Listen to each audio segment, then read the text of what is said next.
Hello, how's it going? How you doing? I hope you're well. I'm all right, thanks. Not being super on top lately, but quick stream today just to try and get back on top of things and feel it out. Still a bit full of it. Kids are too, so not sleeping the best, but you know what it is? If you wait for the perfect time, it'll never come. So let's do a quick little test stream today. Next week, be back on it proper. Right, today I just wanted to touch on a little question I had on my Instagram from a long-time follower about live tracing in Illustrator.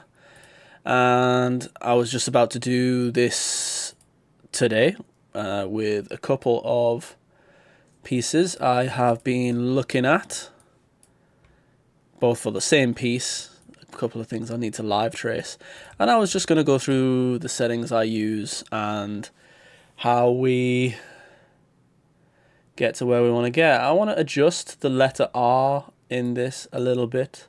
I think, having looked at it again, I think it doesn't really read super well unless you see it massive. Like as soon as you're a bit further away from it, it just becomes an A. You can see in your eyes there, like it just looks the same as the A. So I'm going to curve these a little bit, give you a bit more space in there and make it read better as the letter R. But other than that, this one is just a super simple one for like a charity gig that a guy is putting on down south somewhere.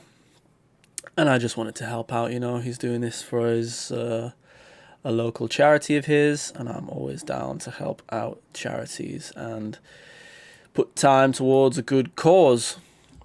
So in terms of live tracing these ones, it's the same whether I've scanned them or whether I've done them digitally. These two are digital for now, but if you've got a relatively recent version of Illustrator, when you live trace, it will automatically show a preview, and then you have to click this little icon up here to bring up the menu. So by default there will be no menu, and then you come up here, click this doodad, and it will show you all the settings. So let's see if I can get it to zoom properly on where I want it to be. There we go, there's all the settings. Right, so first off we do is come down here and click ignore color.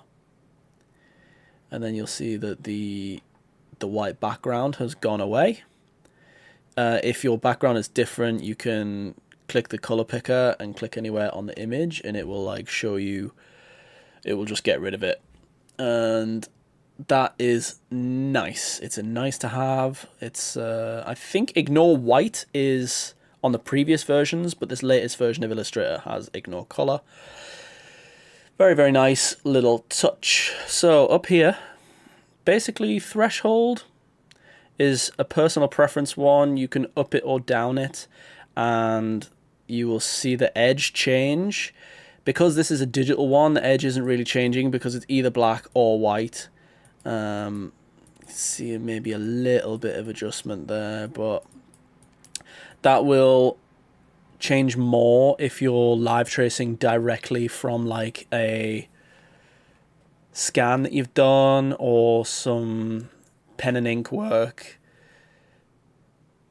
You will get more of a difference. If there's like a fuzzy edge to it, you'll be able to adjust exactly where you want the edge.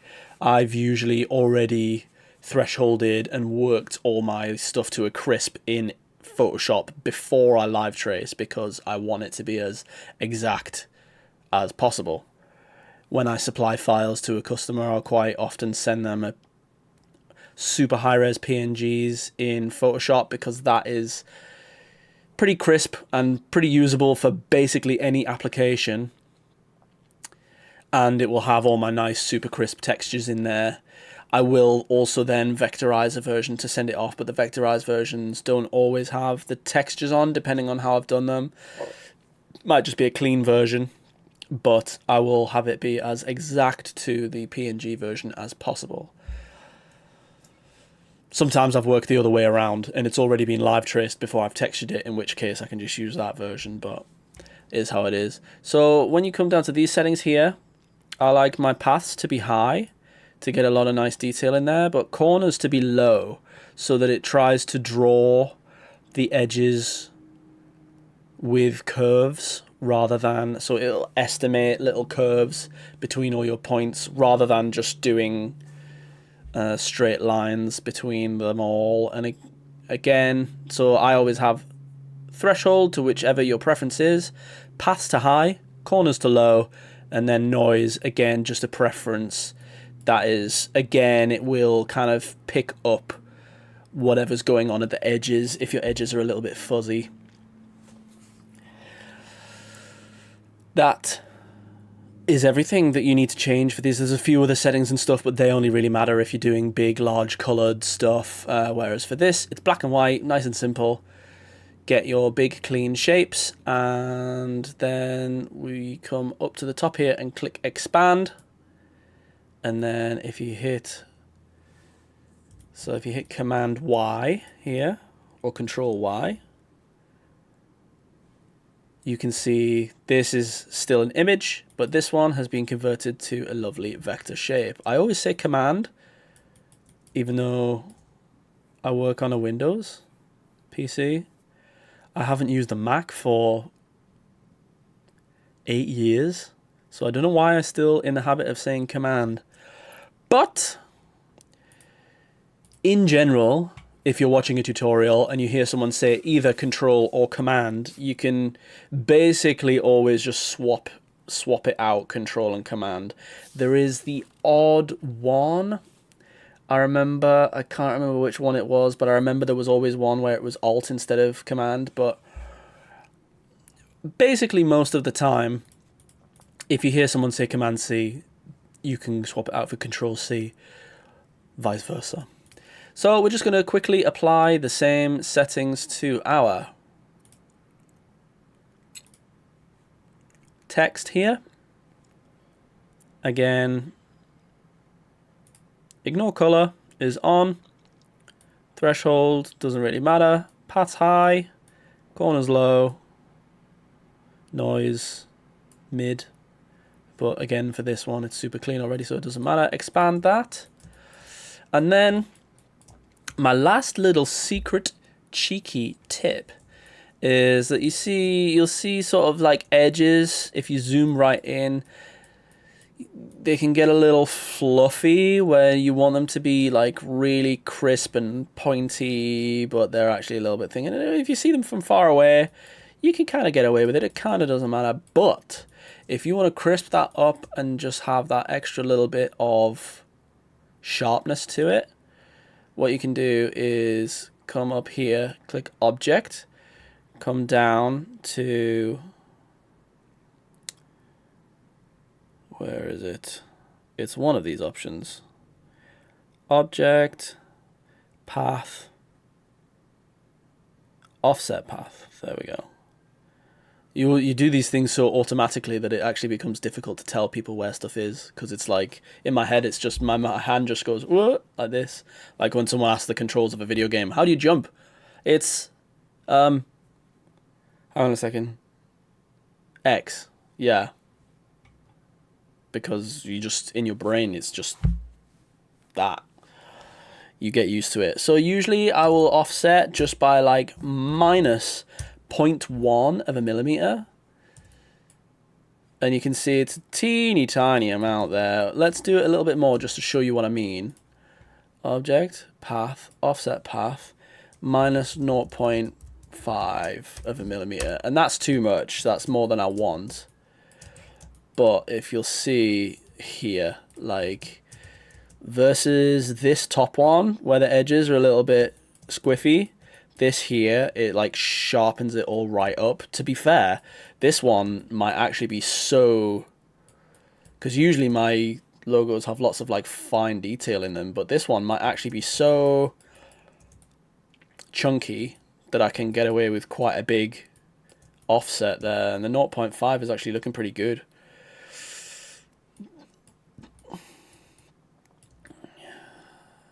And it makes the sharp edges super sharp in most circumstances. get those fine points in there rather than having little rounded off edges. And it's only small, but it's just that kind of detail which really crisps everything up. So what I'm going to do here is I'm just going to do some pathfinding, I think, to put in a little bit of extra space around this R.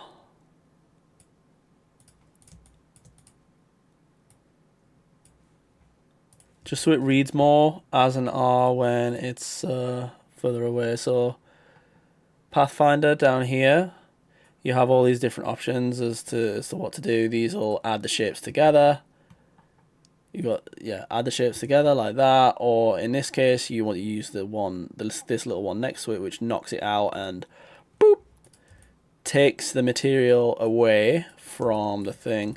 And then yeah, you see that might not be exactly how I have it, but you see how the top R there reads way more as a letter R than the thing. I think I'll leave that top bit curved and then put a little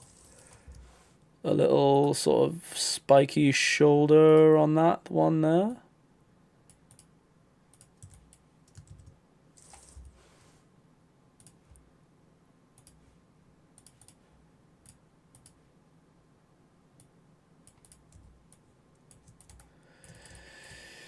Just to, yeah, really drive home the fact that it is the letter R.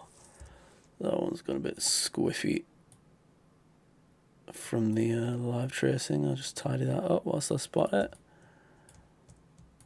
And then similar dealio in this area. I will just